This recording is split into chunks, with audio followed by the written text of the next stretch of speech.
नमस्कार दोस्तों। आज मैं सुनाने जा रहा हूँ आप लोगों को कहानी पति पत्नी की। मेरे पति मुझसे 17 साल बड़े थे और मैं 21 साल की बहुत ज़्यादा गोरी और भारे बदन की बहुत ही खूबसूरत लड़की थी। मुझे जो देखता वो दीवाना हो जाता और मेरे पति देखने में बहुत लंबे चौड़े थे और उनके सर पर बाल भी नहीं थे। उनका बर्ताव मेरे साथ अच्छा नहीं था। वो हमेशा से मुझसे नाराज़ ही रहते थे। शादी की पहली रात को उन्होंने मेरे साथ जो किया वो अच्छा नहीं था। मेरे खून निकल रहा था और वो कमरा छोड़कर चले गए थे। उन्होंने पलटकर भी मेरी तरफ नहीं देखा। मेरे पति मुझसे 17 साल बड़े थे और मैं 21 साल की लड़की। जी हाँ दोस्तों, यह बात उस समय की है जब मैं ग्रेजुएशन में पढ़ाई कर रही थी। मेरी बड़ी दीदी को लड़के वाले देखने आए थे। उन्होंने मेरी दीदी को पसंद कर लिया था और शादी फिक्स कर दी थी। मेरे माता पिता और हम लोग भी बहुत खुश थे इस शादी से। यह हमारे घर की पहली शादी थी। हम सब लोग बड़ी धूमधाम से शादी की तैयारियों में लगे हुए थे। आखिरकार शादी वाला दिन आ ही गया। घर पर बारात आ गई। मंडप में दूल्हा बैठ गया और लड़के वाले ने कहा जाकर दुल्हन को बुला कर लाओ। हम सब लोग अपनी दीदी को बुलाने उनके कमरे में गया, लेकिन जब कमरा खोल कर देखा तो हम सब लोग हैरान रह गए। वहाँ पर दीदी नहीं थी। वहाँ पर सिर्फ एक लेटर मिला जिस पर लिखा हुआ था, पूजनीय पिताजी और माताजी, मैं यह शादी नहीं कर सकती। मैं किसी और से प्यार करती हूँ और मैं घर छोड़कर उसके साथ भाग रही हूँ, इसलिए मुझे ढूंढने की कोशिश मत करना। अब मैं दोबारा लौटकर नहीं आऊँगी। यह सब सुनकर मेरे माता पिता के पैरों तले ज़मीन खिसक गई। सोचने लगे कि क्या किया जाए, अब तो बेइज्जती हो जाएगी पूरे समाज में। सिर्फ मेरी मम्मी ने मुझसे कहा, बेटा एक ही उपाय है कि तुम दुल्हन की जगह ले लो। अब हम लोगों की इज्जत तुम्हारे हाथ में ही है। मेरी तो कुछ समझ में नहीं आ रहा था कि अब मैं क्या करूं। मैं मम्मी को ना भी नहीं कह सकती थी क्योंकि हम लोगों की इज्जत का सवाल था। इसलिए मैं दुल्हन के कपड़े पहनकर मंडप में बैठ गई और मैंने यह शादी कर लिया। मैं यही सोच रही थी कि जब दूल्हे को पता चलेगा तो क्या होगा। मैं घूंघट ओढ़कर अपने ससुराल में बैठी थी। रात को जब दूल्हा आया और उसने घूंघट उठाया तो पूछा, तुम तो उसकी छोटी बहन हो, तुम यहाँ क्या कर रही हो? जाओ तुम अपनी बड़ी बहन को बुलाओ। मैंने अपने पति को सब कुछ सच सच बता दिया। यह सुनने के बाद वो बहुत तेज़ गुस्सा हुआ और मेरे मुंह पर 2-3 थप्पड़ लगा दिया और मैं वहीं पर गिर गई। मेरे बहुत तेज़ी से खून निकलने लगा, लेकिन उसने मेरी तरफ ध्यान नहीं दिया और बहुत चिल्लाया और कमरा छोड़कर बाहर चला गया। मैं रात भर रोती रही और मैं कर भी क्या सकती थी। आखिरकार गलती हम लोगों की ही थी। ऐसा कई महीनों तक चलता रहा। उन्होंने कभी भी मुझे एक्सेप्ट नहीं किया। इसी कारण आज तक हम लोगों का कोई बच्चा भी नहीं है। मेरे पति बहुत अमीर थे।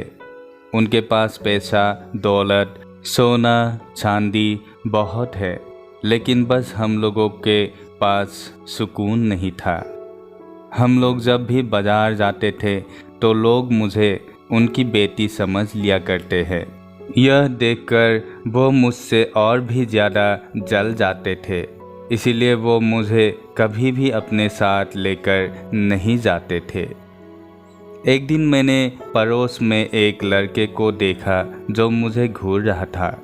मैंने जब ध्यान से उसको देखा तो यह वही लड़का था जो मेरे साथ मेरे क्लास में पढ़ता था। उसका नाम रोहित था। हम लोग कभी एक साथ बैठकर बात कर लिया करते थे। मेरे पति से तो मेरी हमेशा लड़ाइयाँ ही होती थी।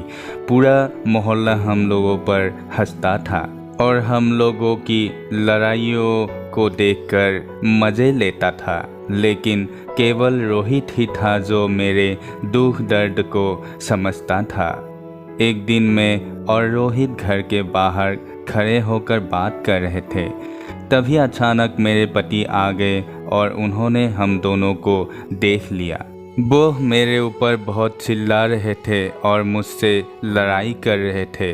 मैंने उनसे कहा कि मैं अब कभी उससे बात नहीं करूँगी, लेकिन वो मेरी बात सुनने को तैयार नहीं थे। बहुत ज़ोर ज़ोर से चिल्ला रहे थे, जिसकी वजह से उनकी बीपी बहुत हाई हो गई।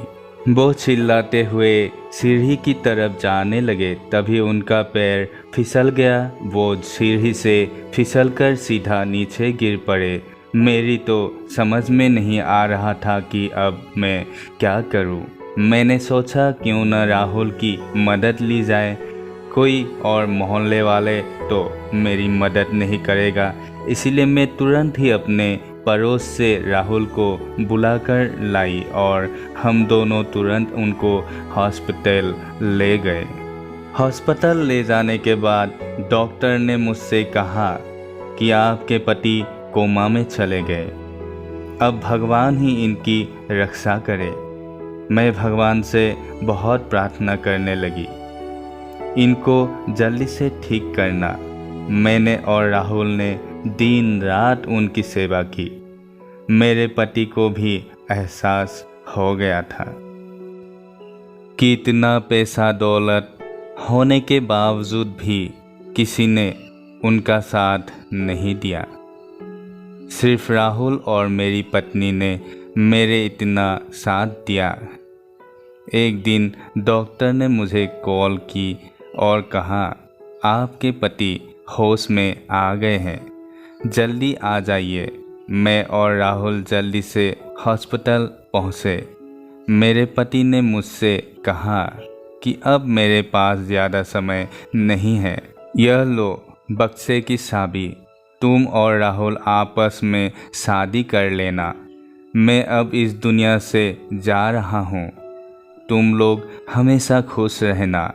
यह कहते ही वो इस दुनिया से चले गए। हम लोग बहुत रोए और उनको अंतिम विदाई देकर अपने घर लौटे तो वह चाबी से हम लोगों ने वह बक्सा खोला तो हम लोगों के होश उड़ गए। उस बक्से में इतना सोना, इतना चांदी था कि हम लोगों की 7 पुश्तें बैठकर खा सकती थी। मैंने और राहुल ने शादी कर ली। आज हमारे 2 बच्चे भी हैं।